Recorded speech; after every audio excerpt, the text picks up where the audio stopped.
किन्नर चुड़ैल। गोरखपुर नाम का एक गांव हुआ करता था। उस गांव में ज्यादा लोग नहीं रहते थे। उस गांव में एक गर्भवती विधवा औरत रहती थी। उस औरत का नाम कमला था। कमला अपने घर में अकेली रहती थी। उसके पति की सारी जायदाद उसके नाम हो गई थी, पर सभी गांव वाले उस औरत को मनहूस औरत समझा करते थे और सभी उससे नफरत किया करते थे। एक बार कमला राशन की दुकान पर खाने का सामान खरीदने जाती है। भैया जी, जरा 1 किलो दाल चावल देना। अरे हाय हाय हाय हाय हाय! अरे मनहूस औरत, मेरी दुकान में अपशुगन करवाने आ गई क्या? हैं? चल जा यहाँ से, मैं कुछ नहीं देने वाला हूँ तुझे। भाग भाग यहाँ से, चल जा, निकल। भैया जी, ऐसा मत कहिए, मैं गर्भवती हूँ, मुझे खाने की बहुत जरूरत है, मुझे खाना दे दीजिए। दुकानदार कमला को वहां से धक्के मारकर भगा देता है। तभी कमला रोते रोते उस गांव के किन्नरों के इलाके में आ जाती है। गांव वाले किन्नरों को उसी इलाके में रखा करते थे, क्योंकि वो लोग किन्नरों को पसंद नहीं करते थे और उनके इलाके में रहने से मना करते थे। तो किन्नरों ने उसी गांव में अपना एक इलाका बना लिया था। जब किन्नर लोग देखते हैं कि एक गर्भवती महिला रोते रोते उनके इलाके में आ गई है, तो सारे किन्नर कमला के पास जाकर उसका हाल पूछने लगते हैं। क्या हुआ बहन, तुम्हारी गर्भवती अवस्था में इतनी बुरी हालत कैसे? तुम रो क्यों रही हो? तुम डरो मत, हम तुम्हें कोई नुकसान नहीं पहुंचाएंगे। तुम शांत होकर सब बताओ कि हुआ क्या है। मैं कमला हूँ, मैं गांव के दूसरे इलाके से आई हूँ। 2 महीने पहले ही मेरे पति की मौत हुई है। मुझे गांव के लोग मनहूस मानते हैं, क्योंकि मैं विधवा हूँ और गर्भवती भी। वहाँ के लोग मुझे खाने के लिए कुछ बेचने के लिए भी तैयार नहीं, जिससे मेरा गुजारा नहीं हो रहा था। कोई बात नहीं कमला, हम तुम्हारा ख्याल रखेंगे। किन्नर लोग कमला को एक खाली घर में रहने के लिए जगह दे देते हैं और उसकी देखभाल भी करते हैं। कुछ ही महीने बाद कमला अपने बच्चे को जन्म देती है, पर अफसोस, कमला बच्चे को जन्म देते ही अपनी जान गंवा देती है। जब सब किन्नर बच्चे को देखते हैं तो बहुत खुश हो जाते हैं, क्योंकि वो बच्चा भी किन्नर ही था। कमला ने एक किन्नर बच्चे को जन्म दिया था। अब इस बच्चे की देखभाल कौन करेगा? हम तो इस बच्चे को गांव के दूसरे इलाके में भी नहीं भेज सकते। और तो क्या हुआ, इस बच्चे की माँ नहीं रही तो हम इसे पालेंगे। अब ये हमारे इलाके में रहेगा, हमारे साथ रहेगा। फिर वो किन्नर उस किन्नर बच्चे को गोद ले लेते हैं, उसका नामकरण कराते हैं। उस किन्नर बच्चे का नाम शक्ति रखा जाता है। देखते ही देखते शक्ति बड़ी होने लगती है। उसके रंग रूप बहुत सुंदर थे। वो बहुत सुंदर किन्नर दिखती है। एक दिन शक्ति एक किन्नर से पूछती है, माँ जी सुनिए ना, ये गांव के दूसरे इलाके में भी तो लोग रहते हैं, तो हम वहाँ क्यों नहीं जाते? हम उनसे अलग क्यों रहते हैं? शक्ति, क्योंकि वो लोग हमारे जैसे नहीं, वो लोग हमें पसंद नहीं करते, इसीलिए हम उनसे अलग रहते हैं। क्यों? वो हमें क्यों पसंद नहीं करते? मुझे एक बार उस इलाके में जाना है, मैं एक बार वहाँ जाकर घूम कर आऊँ।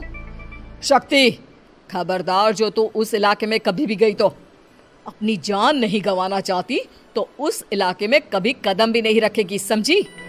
इतना कहकर वो किन्नर वहाँ से चली जाती है। शक्ति उस किन्नर की बात सुनकर बहुत रोती है। माँ जी, ऐसा कैसे कह सकती हैं? उन्होंने इतनी सी बात के लिए मुझे इतना डांटा। अब तो मैं उस इलाके में ज़रूर जाऊंगी। फिर एक दिन शक्ति गांव के दूसरे इलाके में चुपके से जाती है। ये लोग तो हमारे जैसे ही इंसान हैं, तो ये हमसे नफरत क्यों करते हैं? जब शक्ति उस इलाके में पहुंचती है तो गांव के सारे आदमी उसके रूप से मोहित हो जाते हैं। वो लोग ये अंदाज़ा नहीं लगा पाते कि वो किन्नर है। शक्ति की सुंदरता देखकर सारे गांव वाले उसकी तारीफ करने लगते हैं। तभी गांव का चक्कर लगाने गांव के जमींदार का बेटा हर्ष वहां पहुंचता है। हर्ष भी दिखने में बहुत सुंदर होता है। जब हर्ष ने शक्ति को देखा तो वो भी उससे मोहित हो गया, और जब शक्ति की नज़र हर्ष पर पड़ी तो वो हर्ष को देखकर मोहित हो गई। आपको पहले कभी इस गांव में देखा नहीं। इस गांव में आप नए हैं क्या? जी नहीं, वो मैं बस। तभी शक्ति बोलते बोलते रुक जाती है और मन में सोचने लगती है, अगर मैंने इनको बता दिया कि मैं दूसरे इलाके से आई हूँ तो वो समझ जाएंगे कि मैं किन्नर हूँ, इसलिए मुझे इनसे झूठ ही बोलना पड़ेगा। शक्ति हर्ष को कहती है, जी हाँ, मैं इस गांव में नई आई हूँ, यहाँ अकेली रहती हूँ। वैसे आप कौन है? आप भी इसी गांव में रहते हैं? जी हाँ, मैं इस गांव के जमींदार का बेटा हूँ। आपको किसी भी चीज की जरूरत पड़े तो आप मुझे बता देना, मुझे अच्छा लगेगा। ऐसे ही शक्ति और हर्ष एक दूसरे से रोज मिलने लगते। वो दोनों अपने प्यार का इजहार करने एक दूसरे से मिलने जाते हैं। तभी शक्ति का पीछा करते करते एक किन्नर वहां आ जाती है। शक्ति, शक्ति, मैं तुमसे बहुत प्यार करता हूँ। मैं तुमसे शादी करना चाहता हूँ। क्या तुम मुझसे शादी करोगी? हाँ हर्ष, मैं तुमसे शादी करूंगी, पर मैं तुमको अपने बारे में एक सच्चाई बताना चाहती हूँ जो मैंने तुमसे छुपा कर रखी है। तभी उनके बीच में ही वो किन्नर आ जाती है। शक्ति, तेरी हिम्मत कैसे हुई ऐसा करने की? वो किन्नर शक्ति को खींचकर गांव के जमींदार के पास ले जाती है। हर्ष भी वहां शक्ति को बचाने के लिए पहुंच जाता है। जमींदार शक्ति और हर्ष के प्यार के बारे में सुनकर गुस्से में आ जाता है और शक्ति को गांव के बाहर निकालने की सजा देता है। शक्ति ये बात सहन नहीं कर पाती और कुएं में कूदकर अपनी जान दे देती है। जमींदार हर्ष की शादी गांव की एक लड़की से करवा देता है, पर हर्ष इस शादी से खुश नहीं होता। शक्ति अपना बदला लेने के लिए मरने के बाद किन्नर चुड़ैल बन जाती है।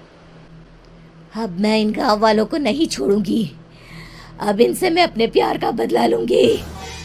किन्नर चुड़ैल गांव वालों को परेशान करना शुरू कर देती है। एक बार वो रात को गांव के खेतों में पहुंच जाती है और वहां आग लगा देती है। सारी फसल जल के राख हो जाती है। जब एक आदमी रात को उठकर देखता है कि खेत में आग लग गई है तो वो वहां पहुंच जाता है।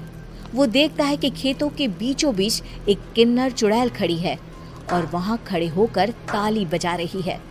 गांव वाला किन्नर चुड़ैल को देखकर बेहोश हो जाता है। जब सुबह उस आदमी को होश आता है तो वो सीधा जमींदार के पास जाता है। अरे जमींदार साहब, अरे वो किन्नर चुड़ैल ने मेरी सारी फसल जला दी। अब मैं क्या करूंगा? क्या होगा मेरा? जमींदार चुड़ैल किन्नर का नाम सुनते ही सब कुछ समझ जाता है। अब वो बहुत डर जाता है। उसी रात को जब जमींदार डर के मारे अपने कमरे में सो नहीं पाता, तभी वहां अचानक से किन्नर चुड़ैल आ जाती है। किन्नर चुड़ैल जोर जोर से जमींदार के आगे खड़ी होकर हंसने लगती है और ताली बजाने लगती है। जमींदार उस डरावनी किन्नर चुड़ैल को देखकर बहुत डर जाता है। तूने मेरे साथ बहुत बुरा किया, अब मैं तुझे जान से मार दूंगी। नहीं नहीं नहीं नहीं नहीं, मुझे माफ कर दो, मुझे मत मारो। मैं कभी ऐसा दोबारा नहीं करूंगा। अब तुम जो बोलोगी वही मैं करूंगा। ठीक है, मैं चाहती हूँ कि किन्नर इलाका गांव के इलाके से जुड़े और गांव का कोई भी आदमी किन्नर समाज से द्वेष ना करे, उससे नफरत ना करे, नहीं तो मैं सारे गांव को मार दूंगी। और तुम गांव में एक नया कानून बनाओ कि अगर किसी ने भी किन्नर समाज को हानि पहुंचाने की कोशिश भी करी या इनसे भेदभाव करने की भी कोशिश करी तो उनको कड़ी से कड़ी सजा मिलेगी। हाँ हाँ हाँ हाँ, मैं ऐसा ही करूंगा। तुम जो बोलोगी वो मैं करूंगा, पर मुझे जाने दो प्लीज। तब वो किन्नर चुड़ैल वहां से चली जाती है। गांव का जमींदार किन्नर चुड़ैल का कहा मानते हुए दोनों इलाकों को एक कर देता है और नया कानून भी लागू कर देता है। तब से वहां किन्नर समाज और बाकी गांव वाले शांतिपूर्वक रहने लगते हैं।